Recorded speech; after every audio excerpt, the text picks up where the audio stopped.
आज शिवसेनेच्या वर्धापन दिनानिमित्त जनाब संजय राऊत हे छत्रपती शिवाजी महाराजांचा इतिहास सांगत होते। छत्रपती शिवाजी महाराजांनी स्वकीयांसोबत जशी लढाई केली तशी आम्हाला लढाई करावं लागते हे सांगत होते। परंतु संजय राऊत यांनी छत्रपती शिवाजी महाराजांचा इतिहास सांगण्यापेक्षा आपण ज्या औरंगजेबाच्या वैचारिक वारशावर चालतोय ते सांगायला पाहिजे। छत्रपती शिवाजी महाराजांचा इतिहास हा स्वाभिमानाचा इतिहास होता। छत्रपती शिवाजी महाराजांचा इतिहास हा हिंदुत्ववादाचा विचार होता। परंतु संजय राऊत तुमचा आणि तुमचा पक्षाचा ना स्वाभिमानाचा इतिहास राहिला ना हिंदुत्ववादाचा इतिहास राहिलाय। तुमचा इतिहास हा औरंगजेबाच्या चरणावर आपला पक्ष अर्पण करणं, औरंगजेबाच्या कबरीवर माथा टेकणं आणि औरंगजेबाच्या वैचाराची उदो करणं याच्यावर तुमचा पक्ष चालतोय। त्यामुळे छत्रपती शिवाजी महाराजांचं नाव घेण्याचा अधिकार आता ना संजय राऊतांना उरलाय ना उभाटा गटाला उरलाय। सातत्यानं ज्या औरंगजेबाचा उदो काँग्रेस करते त्यांच्या मांडीला मांडी लावून तुम्ही बसताय। त्यामुळं तुम्हाला छत्रपती शिवाजी महाराजांचं नाव घेण्याचा देखील अधिकार नाही, कारण तुम्ही महिलांचा अपमान करताय, तुम्ही हिंदुत्ववादाचा अपमान करतायत, तुम्ही प्रभू रामचंद्रांचा अपमान करतायत। त्यामुळं शिवरायांचं नाव तुम्ही घेऊ नका, फक्त आणि फक्त औरंगजेबाचा उदो करा। आज वर्धापन दिनानिमित्ताने औरंगजेबाच्या दाढ्या कुरवाळा, अफजल खानाच्या कबरीचा उदो करा, एवढंच तुम्हाला जमतं, त्याच्या पलीकडे काहीही जमणार नाही।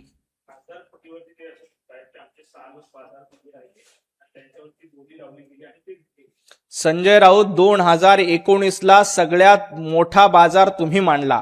तुम्ही बाजारात उभे राहिले आणि मुख्यमंत्र्यापदाच्या खुर्चीसाठी अख्खा पक्ष, बाळासाहेब ठाकरे यांचे विचार, हिंदुत्व आणि शिवसेना विकून टाकली।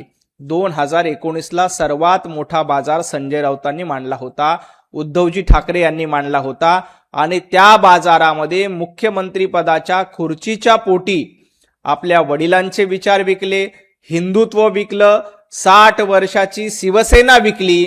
याचं उत्तर आधी संजय राऊतांनी दिले पाहिजे। आपण स्वतः बाजारात उभं राहायचं, आपल्या स्वतःच्या पक्षाचा लिलाव करायचा आणि मग वितरांना विकले म्हणायचे। हे धंदे संजय राऊतांनी बंद करावे। तुम्ही स्वतः 2019 साली आपल्या पक्षाचा लिलाव केला, त्यावेळेला किती कोटी घेतले होते, किती रुपयांमध्ये तो लिलाव केला होता, याचं उत्तर एकदा संजय राऊतांनी महाराष्ट्राला द्यावं। शिवसेनेच्या स्थापनेच्या वेळी बोलत होतं की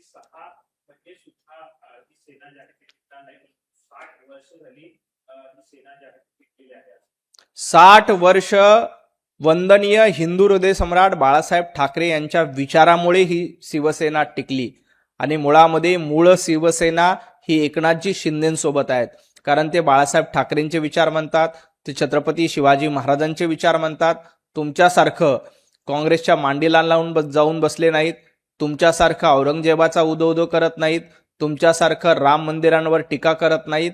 त्यामुळे आज मूळ शिवसेनेचा वर्धापन दिन आहे, उभाटा गटाचा वर्धापन दिन नाही। उभाटा गटाचा वर्धापन दिन ज्या दिवशी उभाटा गट स्थापन झाला त्या दिवशी आहे। त्यामुळे संजय राऊतांनी एकदा उभाटा गटाची कुंडली शोधली पाहिजे की उभाटा गटाचा जन्म नेमका कुठल्या दिवशी झाला। जी मूळ शिवसेना आहे, ज्याच्यावर महाराष्ट्रातील जनतेनं शिक्कामोर्तब केलं, ज्यांना सर्वाधिक मतं महाराष्ट्रामध्ये मिळाली, ज्यांचा वैचारिक वारसा बाळासाहेब ठाकरे यांचा आहे, ती शिवसेना मूळ आहे। आज उभाटा गटाने खरं तर वर्धापन दिन साजरा करू नये। त्यांची जन्मकुंडली वेगळ्या दिवशी आहे आणि त्या जन्मकुंडलीमध्ये राहुल गांधी हे सर्वात मोठे शिलेदार आहेत। त्यामुळे राहुल गांधींना विचारून यांनी आपला वर्धापन दिन साजरा करावा।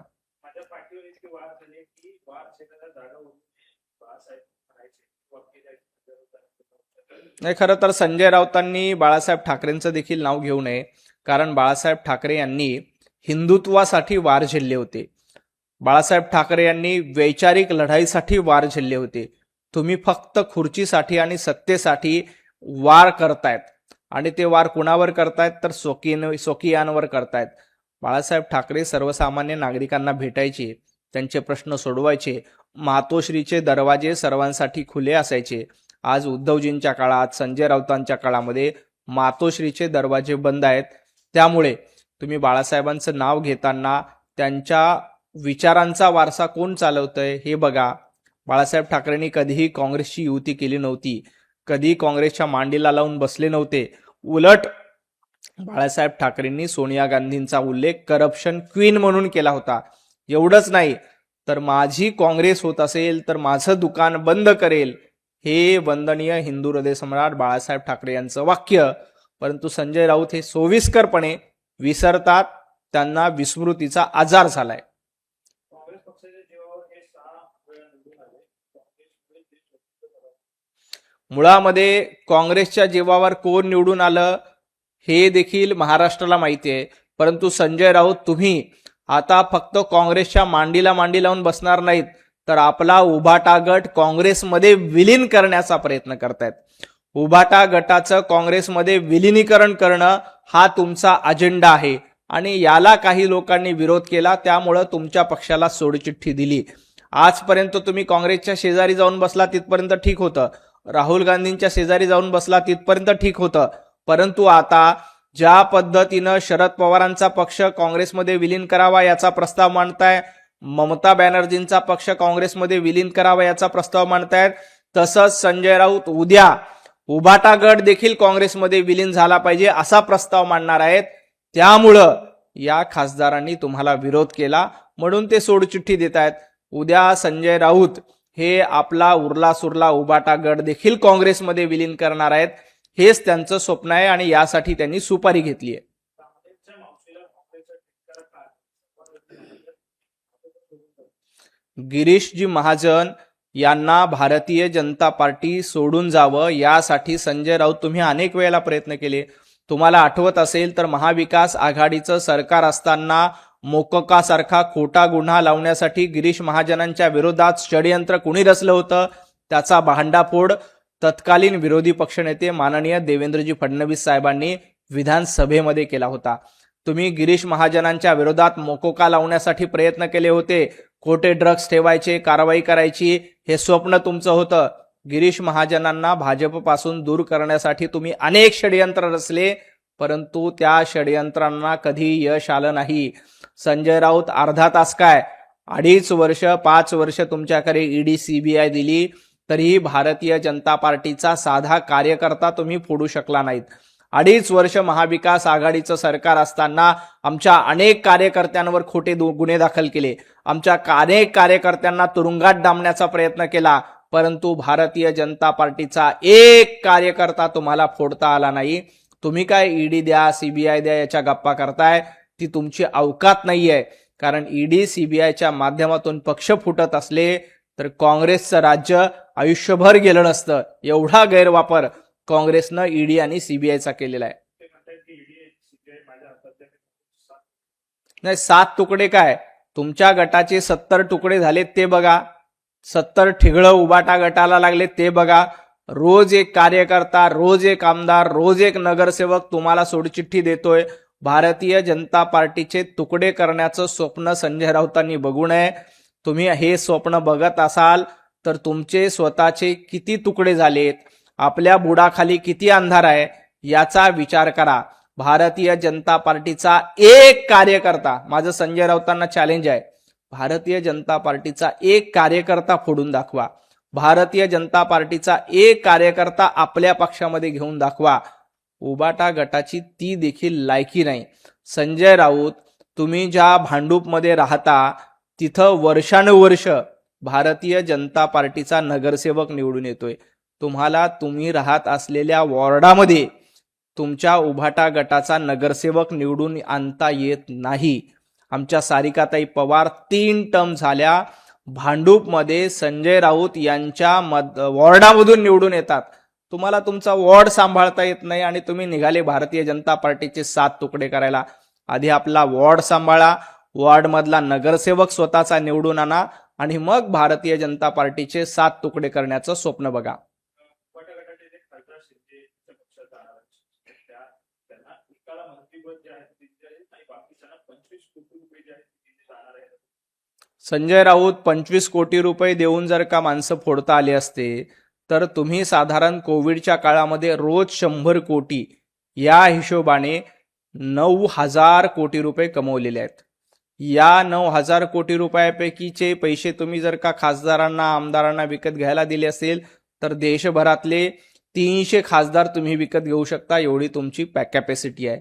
पैसे देऊन माणसं विकत घेता येत नाही, आमिष दाखवून माणसं विकत घेता येत नाही. त्यासाठी प्रेम, आपुलकी आणि माणुसकी लागते. दुर्दैवानं हे तुमच्याकडे नाही. तुमचे दरवाजे बंद आहेत. तुम्ही ज्या अश्लील भाषेमध्ये खासदारांना शिवीगाळ करता, ज्या कमरेखालचे शब्द वापरून निवडून आलेल्या खासदारांचा अपमान करता, ते आमदार खासदार तुमच्यासोबत कसे राहतील ते तुम्हाला निश्चितपणे सोडचिठ्ठी देत आहेत. मुळामध्ये नंबर गेमचा विषय नाहीये आणि प्रादेशिक पक्षाचा बळी भारतीय जनता पार्टीनं दिलेला नाही. प्रादेशिक पक्षाचा बळी काँग्रेस घेते. काँग्रेसची इच्छा आहे की सगळे प्रादेशिक पक्ष संपुष्टात यावे आणि ते पक्ष काँग्रेसमध्ये विलीन व्हावे आणि त्यासाठीच राहुल गांधी प्रयत्न करतात. तिकडे आता ममता बॅनर्जींना काँग्रेसमध्ये विलीन घेण्याचा प्रयत्न करतोय, शरद पवार साहेबांना काँग्रेसमध्ये विलीन करून घेण्याचा प्रयत्न केला जातोय. आता उद्धवजी ठाकरे यांचा उरला सुरला पक्ष देखील काँग्रेसमध्ये विलीन करून घेण्याचा प्रयत्न केला जातोय.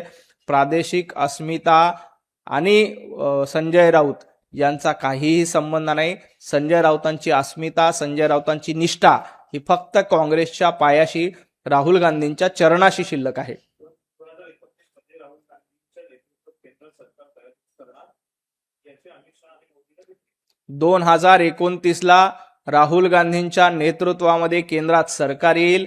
संजय राऊत या सरकारमध्ये स्वतःला गृहमंत्री म्हणून शपथ घेतील असं मुंगेरी लालके हसीन स्वप्ने रोज बघत असतात, परंतु हे त्यांचं स्वप्न कधीही पूर्ण होणार नाही. राहुल गांधींना पंतप्रधान करण्यासाठी सगळे प्रादेशिक पक्ष काँग्रेसमध्ये विलीन करण्याचा प्रयत्न संजय राऊतांचा आहे आणि त्या बदल्यामध्ये येत्या काळात राज्यसभेची निवडणूक आणि मग चुकून सरकार आलं तर गृहमंत्रीपद हे संजय राऊतांचं स्वप्न आहे. परंतु संजय राऊत, तुमचं गृहमंत्रीपदाचं स्वप्न पूर्ण होणार नाही आणि राहुल गांधींचं पंतप्रधान पदाचं देखील स्वप्न पूर्ण होणार नाही, कारण देशातील जनता ही पंतप्रधान नरेंद्र मोदीजींच्या पाठीशी आहे. देशातील जनता एनडीएच्या पाठीशी आहे, कारण एनडीए म्हणजेच भारताचा विकास, एनडीए म्हणजेच प्रत्येक भारतीयांचा स्वाभिमान आणि इंडिया आघाडी काँग्रेस म्हणजे पाकिस्तानची अस्मिता जपणं, पाकिस्तानचा उदो करणं, या देशामध्ये अराजकता निर्माण झाली पाहिजे. ज्या पद्धतीनं बांगलादेशमध्ये उद्रेक झाला, नेपाळमध्ये उद्रेक झाला, तसा उद्रेक करण्याचा प्रयत्न इंडिया आघाडीच्या वतीनं केला जातोय. परंतु तुमचं हे स्वप्न इथले भारतीय नागरिक कधीही पूर्ण होऊ देणार नाहीत.